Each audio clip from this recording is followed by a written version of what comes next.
jamaah. Rumah Allah agung, suci mulia, lambang kesatuan takwa. Masjid tempat beribadah, tempat berhimpun memuji Allah.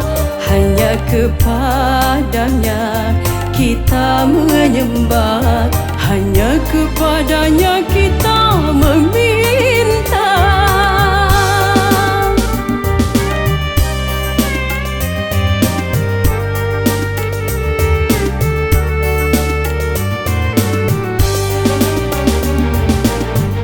Jagalah rumah Allah,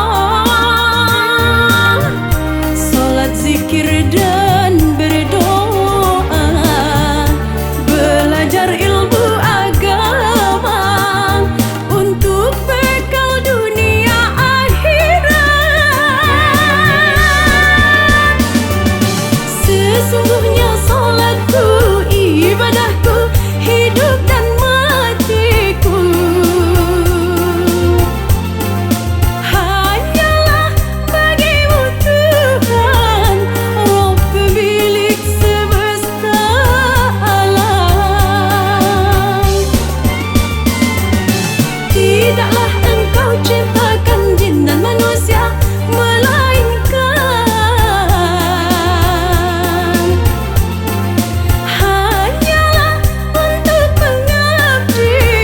mengabdi pada engkau semata. Jagalah rumah Allah, makmurkan rumah Allah, perintah bagi kita semua.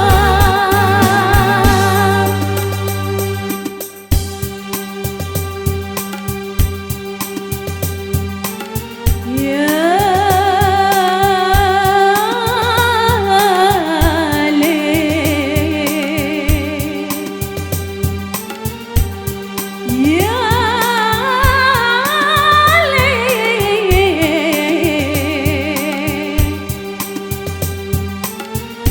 سجد وجهي للذي خلقه، وسد شمعه وبصره، وشقه شمعه وبصره،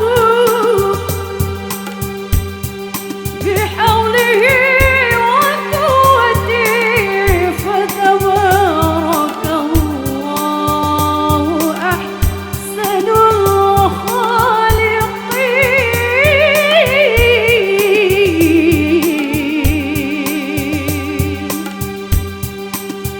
يا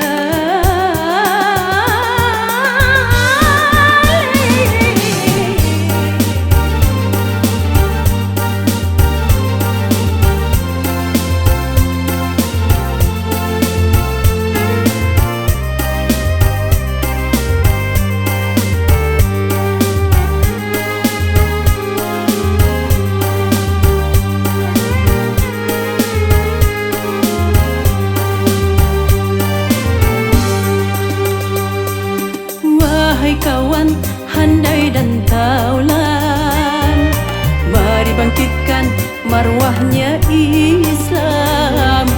Jadikan masjid lambang persatuan, ukhuwah insan dalam ridhanya Tuhan. Sesungguhnya solatku, ibadahku, hidup dan matiku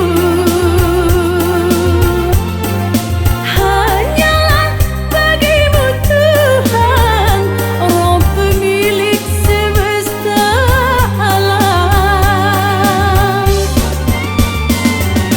Tidaklah